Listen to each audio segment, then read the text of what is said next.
पति पत्नी, जिनकी शादी को 50 साल हो चुके थे, अपना जीवन बड़ी हंसी खुशी बिता रहे थे। शादी के इतने सालों बाद भी दोनों में बहुत प्यार था, लेकिन पति को सिर्फ एक चिंता थी, और वो ये कि उसकी पत्नी को थोड़ा कम सुनने लगा है।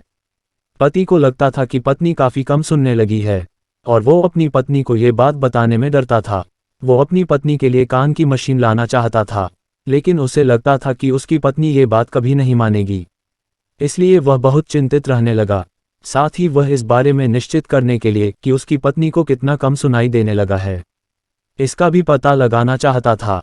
और बस इसीलिए उस व्यक्ति ने अपने एक डॉक्टर मित्र से ये बात साझा की और उससे सलाह मांगी। डॉक्टर ने उस पति को कहा, अपनी पत्नी से 30 फीट की दूरी पर जाकर जोर से कुछ पूछना और देखना कि वह जवाब देती है या नहीं। अगर जवाब दिया तो ठीक है, और अगर नहीं तो फिर 20 फीट से आवाज़ लगाना, और फिर 10 फीट से।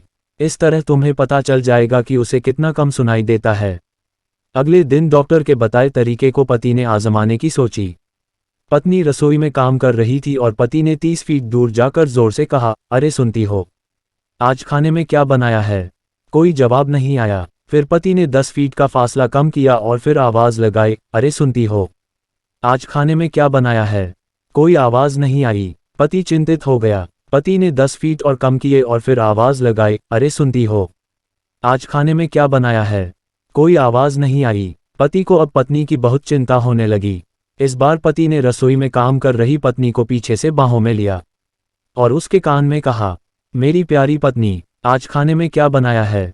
पत्नी ने पति की तरफ बेलन घुमाते हुए कहा, 3 बार चिल्लाकर बोल चुकी हूँ, आलू गोभी बनाया है।